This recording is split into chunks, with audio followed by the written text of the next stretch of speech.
So I currently manage 6 giant clients in the B2B space, each paying me 8K a month on a 6-month contract, with the first 3 months paid upfront. So this lets me know exactly how much I'll make each month, which puts me around the 139, 145K a month, while only managing a lean roster of 6 clients. So if I didn't know how to deliver, I wouldn't be here, right? And I wouldn't have a business, and I would definitely not be teaching plus 350 freelancers and entrepreneurs how to do the same. So today, I want to give you my 4th step to world-class delivery, the same framework that I use with my clients and the same framework that I teach so you can take it and apply it right away. So the first thing we want to talk about is get everything you need from the client. Now, the foundation truth here is you cannot deliver results without crystal clear information from your client. And most fail here, most fail in delivery because they're afraid to dig deep, right? They're afraid to ask the tough questions because usually clients, they give you vague, incomplete information. That's why as soon as you get paid, the first step is the kickoff/onboarding. Now, onboarding is basically something very typical in the agency space. It is not a formality. It's where you gather every detail that you need from the client, such as goals, past results, case studies. You also want to set expectations, and you're also going to get the exact data that will guide delivery, right? So have your onboarding questionnaire ready and always make sure to schedule the kickoff with them. If you're wondering what an onboarding questionnaire is, I'm going to click on this button. And this is basically like my own onboarding form that I use. It has a bunch of questions. So you can just go ahead and copy it. It has like the general business information, the website URL, so their website URL, their email. So a bunch of questions such as walk me through your main service. What exactly do you do and who do you serve? Be as specific as possible. What are the benefits of your offer? What sets you apart and makes you stand out from your competitors? Do you offer any guarantees? If not, would you consider doing so for maximizing results? What are the biggest pain points for your ideal customer? Give us one description of who you sell your product/service to. Please provide a bullet list of 5 to 10 companies you'd consider to be ideal clients. Give us the website URL that match your ideal customer profile. So give us some titles that your ideal customer profile has. What would one strong partnership or connection be worth to you annually? Company size of your ideal clients. Is there anything we should know about your ideal clients? So I'm constantly trying to dig deep, right? And understand their business better than they do. And then I also have this Trojan question, which is our approach to scripting revolves around using questions. Can you think of any questions that your prospects would likely to be responsive to? Imagine a scenario where you were making a cold call to them. What kind of questions would you ask?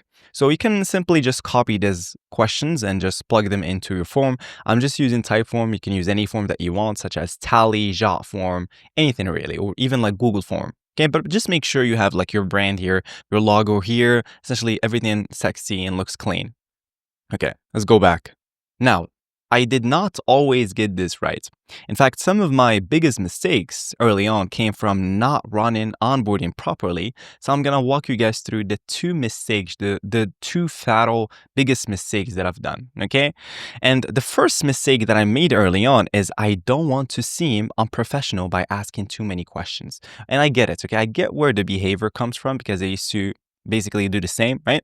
Now, it took me a long time to understand this. And the reality check here is that your client will absolutely hate you. And I mean hate you if you don't extract every detail you need upfront from them. They hired you to be the expert, so you need to act like one. And this is basically the classic child outlaw archetype. This is basically the psychology behind it. If you really want to understand the psychology behind it, the best example for that is kids that grew up without grounding. You know, they've done studies. They understood that deep down, kids that grew up without grounding, when they become adults, deep down they resent authority, but they secretly have it. it's called the outlaw archetype, okay? And the outlaw simply just breaks rules to feel boundaries, okay? So they unconsciously want to be caught and corrected in the society, which is the reason most of these archetypes, they always end up in prison, unfortunately. So always make sure to extract as much information as possible, and don't worry about seeming unprofessional. In fact, it makes you unprofessional if you don't ask so many questions. So always make sure to extract everything and always make sure to dig deep, okay? Mistake number 2 is I will just send them an onboarding form so they can fill it out. Now, again, this is a very classic mistake. The reality check again here is that your clients will always give you vague answers and you won't be able to deliver. See, when I record these first client reward videos, if you don't know, just to give you some context, people that get their first client, I usually just hop on a call with them and I just help them with the first project. That way they can just kickstart their career and remove all that anxiety about service delivery. And usually I record a video on YouTube where I just basically do a live build and I go ahead and simply just deliver. Now, every time a member just sends me their onboarding questionnaire with all the questions answered by the client, always it's so vague. So the biggest mistake you can make is just send them an onboarding form so they can fill it out instead of jumping on a call with them. Because if you don't, well, you will get vague surface level answers and you won't be able to push back and demand specifics from your clients. And you essentially just start the project with incomplete information and you will wonder later on why the results suck. Okay, so these are the 2 mistakes that I would highly recommend you guys never make. So Saad, what should I do in detail? Well, you want to use the Wordclass approach. Right? This is what you should do. So never send a questionnaire and wait. Always schedule a live onboarding call and walk through every question together. This is not optional. This is how you separate yourself from amateur agencies. And I'm assuming that you're watching this, you want to be able to deliver, because if you can't deliver, well, you can't scale, right?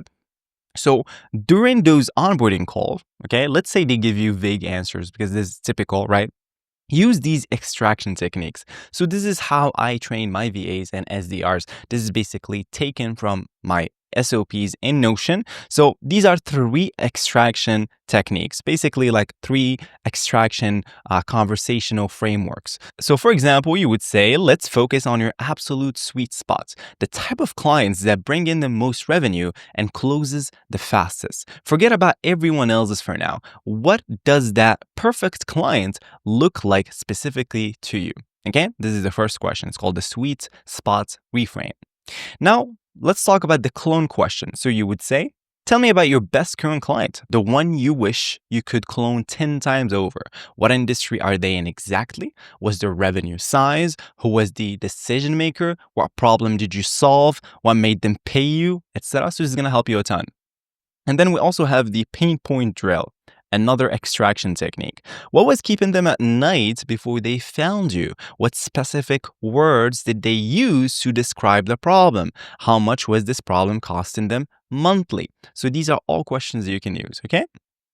Now, let's explain the psychology behind it, okay? Because in order for you to understand it and have it solidified and ingrained in your brain, you have to understand the psychology behind it, okay? So it's about having a leadership mindset, okay? So you must be a leader. You must operate as the expert leader. You really want to take their hand, like literally take their hand and guide them through this process like you're teaching a child.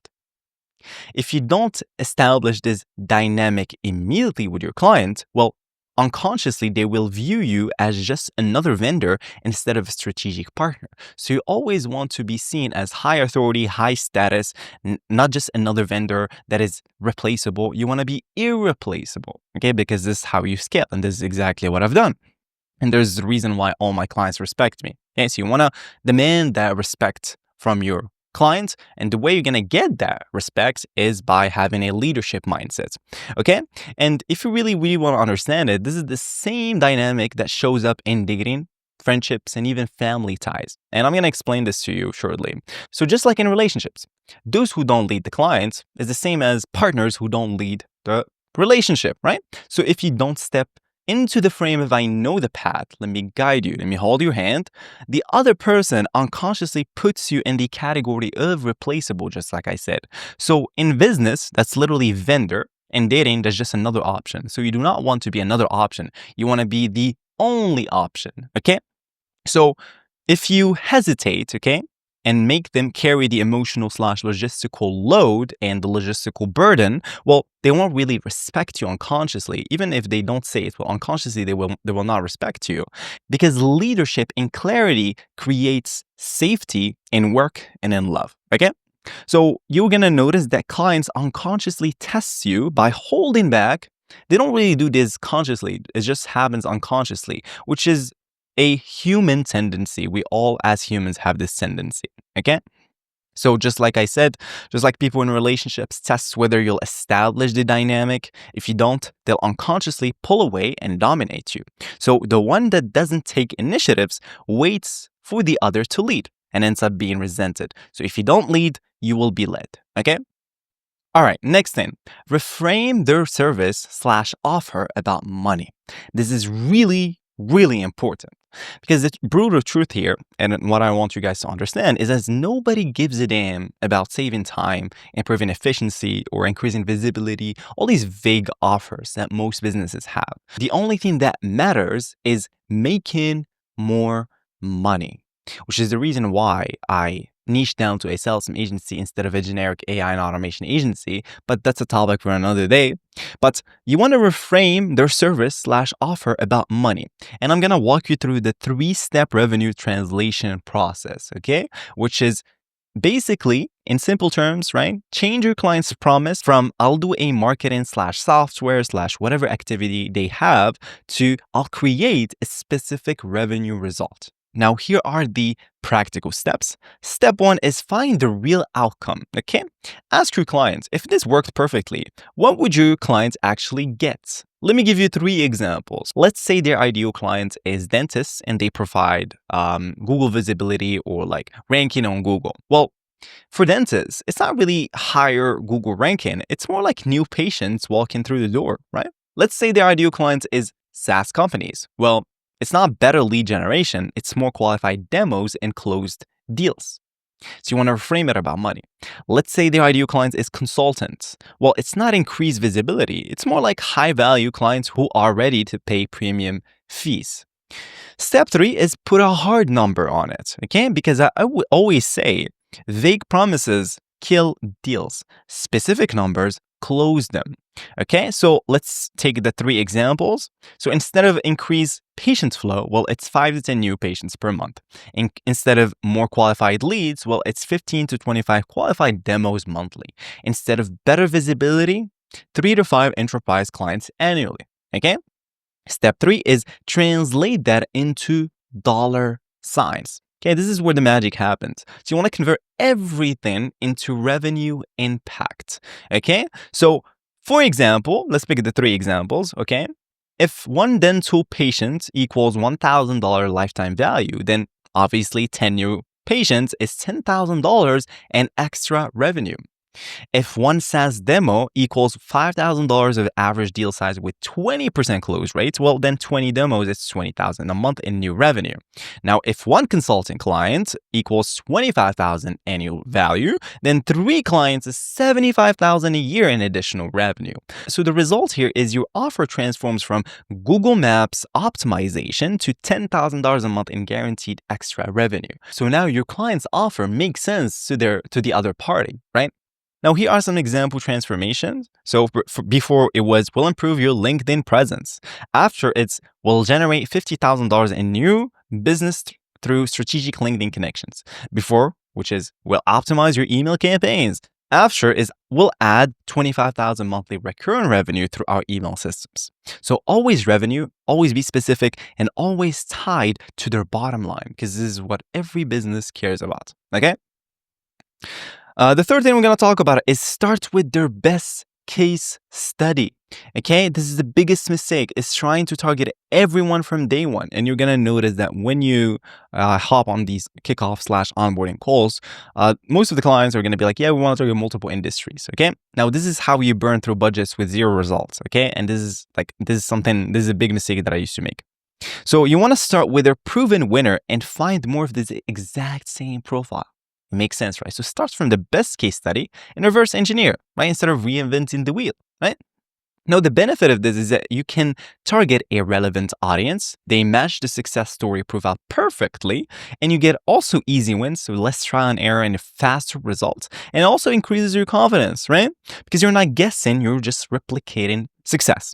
So let's say, for example, if a client says, well, we want to target manufacturing, healthcare, banking, and retail. Don't say, great, right? We'll build a sales campaign for all four. No, just pick one. Now, the reverse engineering process to use on onboarding calls, and also is going to help you in your research when you want to deliver, is you want to ask these 5 questions. So question 1, what industry was your best client in?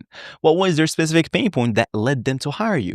What exact result did you deliver for them? What was the revenue impact of that result? How long did it take to achieve this result? So these questions are kind of like a waterfall question. So each answer from each question is going to get you to the next answer of the next question, right?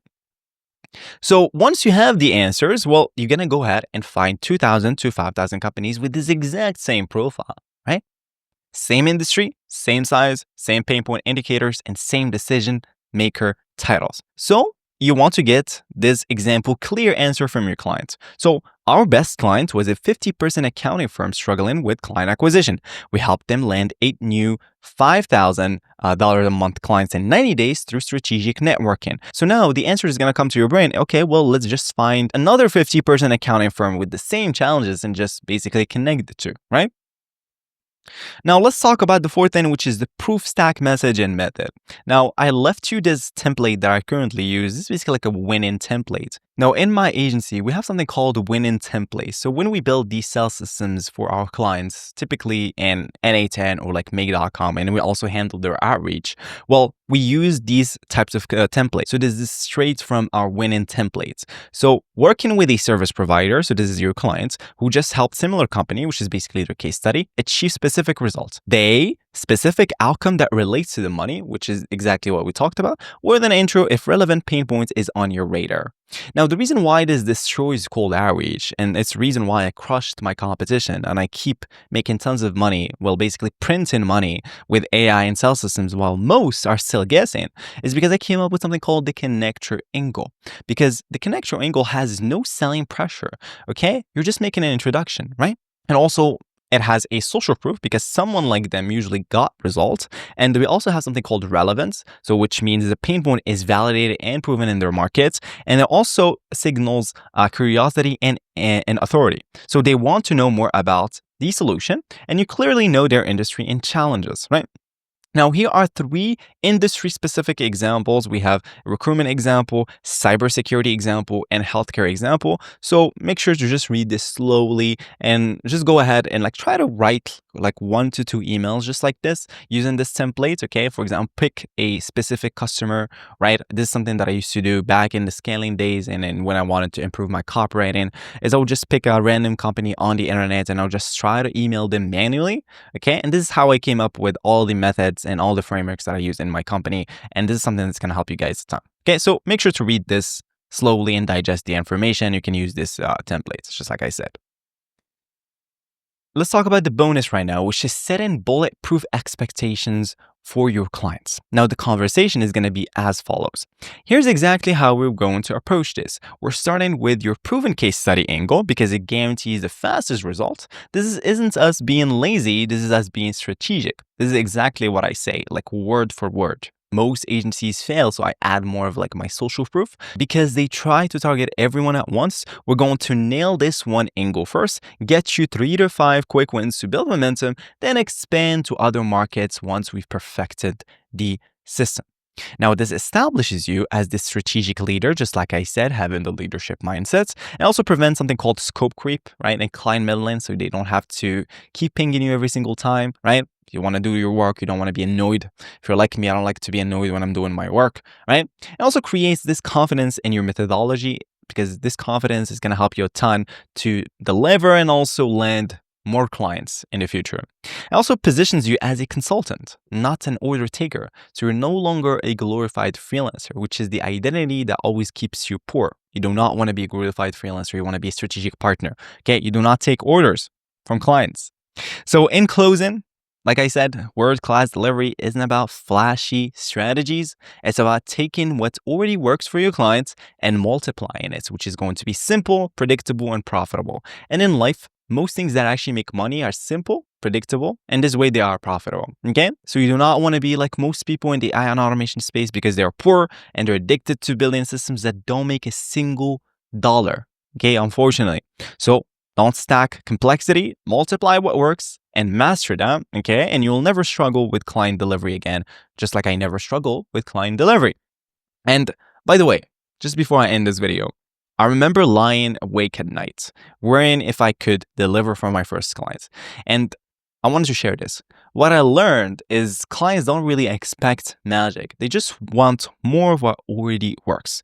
Once I embraced that, okay, using these frameworks that I share in this video, well, the fear faded and delivery just felt natural. So right now that you are watching this, maybe you're anxious. So just breathe because you're not alone at this and you are far more ready than you think. So trust yourself and you're going to be fine. Cheers.